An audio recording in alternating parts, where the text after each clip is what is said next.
Bismillahirrahmanirrahim. Seseorang bertanya kepada baginda Nabi SAW, dia mengatakan, ya Rasulullah, fulanatun tazkaru min kathrati salatiha wa siyamiha wa sadaqatiha. Wahai utusan Allah, di kota Madinah ini ada satu wanita terkenal sekali, tapi termasuk tata kerama yang dimiliki oleh para sahabat Nabi ridwanullahi alaihim, mereka tidak mau menyebut nama orang. Mereka cuma mengatakan di Madinah ini ada wanita. Artinya kita semua sudah tahu wanita itu terkenal sekali dengan sholat malamnya dan puasanya serta sedekahnya. Ghaira annaha tu'zi jiranaha bilisaniha. Hanya saja dia suka menyakiti tetangganya dengan lisannya. Sholatnya luar biasa, tidak pernah ketinggalan sholat tahajud dan sholat wajib. Puasanya tidak pernah ketinggalan puasa sunnah dan puasa Ramadan. Sedekahnya rutin, tapi suka menyakiti tetangganya. Qala hiya finnar. Pastikan wanita itu, kata Nabi SAW, akan dari penghuni neraka. Ya, kita bisa bayangkan, sholatnya sudah sempurna, sedekahnya sempurna, kemudian juga puasanya sempurna. Ternyata Nabi SAW memvonis wanita ini karena akhlaknya tidak baik, jahat lisannya sama tetangganya, maka kata Nabi SAW, dia di neraka, divonis di neraka. Qila ya Rasulullah, fulanatun tudhkaru min qillati salatiha wa siyamiha wa annaha tatasaddaqu bi athwari min al-akiti wa la tu'dhi jiranaha. Sementara ada wanita lain, wahai Rasulullah, sholatnya tidak terlalu terkenal, yang dia kerjakan yang wajib-wajib saja, puasanya juga hanya yang wajib saja, bersedekah juga sedikit sekali, bahkan tidak ternilai, tapi tidak pernah menyakiti tetangganya, tidak tajam lisannya. Qala hiya fil jannah. Maka Nabi SAW mengatakan wanita tersebut penghuni surga. Jadi keliru kalau ada orang berpikir dia sudah sholat di masjid, dia puasa Ramadan, dia melakukan banyak ibadah-ibadah kepada Allah SWT, tapi ternyata dia tidak menjaga sikapnya kepada manusia, lalu dia berpikir jadi penghuni surga. Keliru sekali. Hubungan kita teman-teman ada dua, hubungan dengan Allah Sang Pencipta, dengan ibadah-ibadah yang sudah diperintahkan, dan hubungan dengan manusia, hubungan dengan manusia. Akhlak ini teman-teman sekalian, kapan hilang dari seseorang, maka dia akan menjadi penghina seseorang itu. Kapan tutur katanya kasar, kapan dia pelit, kapan dia menghina, mencaci, menyakiti orang lain, maka dipastikan akan menjadi penghina dirinya sendiri. Tapi kapan seseorang itu santun, ramah, dermawan, maka dia pasti akan mulia di sisi Allah SWT dan juga di sisi manusia. Para ulama berlumba-lumba memberikan definisi tentang akhlak karena tingginya kedudukannya di sisi Allah Subhanahu wa taala. Maka para ulama berbeda pendapat tentang masalah definisi akhlak itu sendiri. Ali bin Abi Thalib berkata radhiyallahu anhu, akhlak yang baik dan sempurna adalah bila terdapat pada seseorang tiga sifat.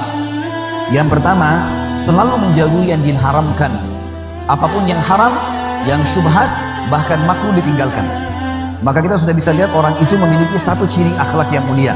Kapan orang itu jauh dari apa yang Allah haramkan, karena semua yang Allah haramkan pasti buruk buat kehidupan kita. Allah larang ghibah, nggak boleh gunjing. Allah larang memfitnah, Allah larang mengambil haknya orang lain, nggak boleh memukul, nggak boleh mencaci maki. Semua itu buruk, dan Allah Subhanahu wa taala mengganti atau menjadikan itu adalah akhlak yang buruk dan tidak boleh sama sekali kita melakukannya. Jadi yang haram itu sesuatu yang tidak baik, dilarang oleh Allah Subhanahu wa taala. Kemudian yang kedua, kata Ali radhiyallahu anhu, mencari yang halal. Kalau dia hanya mau memakan sesuatu yang berhubungan dengan dia, sesuatu yang berhubungan dengan dia, yaitu yang halal saja, yang memang haknya dia, maka ini juga masuk dalam akhlak yang mulia. Dalam Islam dilarang meminta-minta dan mengemis kecuali dalam keadaan darurat. Kata Nabi SAW, siapa yang membuka pintu mengemis kepada orang-orang, maka Allah akan bukakan baginya pintu kemiskinan. Dan siapa yang membuka pintu kemuliaan, dia mau terima imbalan tapi dengan bekerja, maka Allah bukakan baginya pintu kekayaan. Ada kemuliaan yang Allah SWT berikan dengan pendapatan yang halal. Semua yang haram, syubhat dijauhi. Dan yang ketiga, kata beliau, berbuat baik kepada keluarga. Tentu kita disunnahkan berbuat baik kepada semua orang, tapi kalau dengan keluarga dan kerabat ini punya hak lebih ekstra. Ada seorang sahabat pernah membawa sekantong dirham, lalu dia mengatakan, ya Rasulullah, saya punya sekantong dirham dan saya ingin sedekahkan. Ada dua orang jadi target saya, dua-duanya orang miskin. Yang satu punya hubungan kerabat dengan saya, yang satu tidak punya hubungan kerabat dengan saya. Mana yang saya kasih? Maka Nabi SAW mengatakan, kalau engkau memberikan kepada orang yang memiliki hubungan kerabat denganmu, maka engkau akan mendapatkan dua pahala. Pahala sedekah dan pahala silaturahim. Al-Hasan Basri rahimahullah, seorang ulama tabi'in, menyampaikan bahwasanya akhlak yang mulia itu adalah dermawan, suka berkorban dan bertanggung jawab. Kapan kita lihat seseorang rutinitasnya suka memberi dan mengasihi, mendahulukan orang lain dari dirinya sendiri sekalipun, maka itu ciri daripada orang yang memiliki akhlak yang mulia. Tapi kapan seseorang perhitungan buat orang lain, selalu kalau diminta pertanyaannya, permintaan orang satu, pertanyaannya bisa 10 sampai 20 dengan penuh dengan kecurigaan, maka ini jauh dari akhlak yang mulia. Dikatakan tentang ciri baginda Nabi SAW, tidak pernah ada yang meminta kepada Nabi SAW kemudian beliau menolaknya.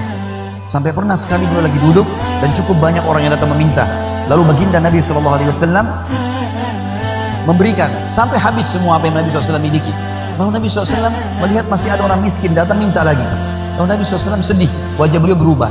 Kemudian Ali bin Umar radhiyallahu anhu mengatakan, Umar bin Khattab berkata di sebelah Nabi, ya Rasulullah, Allah tidak bebankan anda di atas kemampuan anda. Artinya sudah tidak ada, ya sudah, tadi kan sudah dibantu yang lainnya.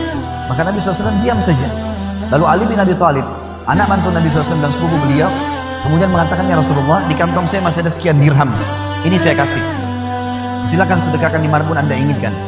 Maka dikasihlah kepada Nabi SAW dan Nabi SAW tersenyum lalu mengatakan, bihadza umirtu, dengan cara seperti inilah aku diperintahkan. Selalu berbagi dengan orang, dermawan, ya, memberikan kepada orang-orang. Begitu juga bertanggung jawab. Kalau seseorang diberikan amanah lalu dia bertanggung jawab, ini bagian daripada akhlak yang mulia menurut Al-Hasan Al-Basri. Dan dia juga mengatakan masuk dalam akhlak yang mulia setelah yang dia sebutkan tadi, dermawan, suka berkorban dan bertanggung jawab, beliau mengatakan wajah yang menyenangkan. Kalau orang menyapanya dia senyum, ya. Kalau orang bersalaman maka dia membiarkan orang itu terlebih dahulu mencabut atau menarik tangannya baru dia. Juga masuk dalamnya mencurahkan kebaikan dan mencegah keburukan. Mencurahkan kebaikan artinya selalu hidupnya dari waktu ke waktu berisikan dengan kebaikan-kebaikan. Dan juga mencegah dari keburukan artinya apapun yang sifatnya buruk dia selalu jauhi.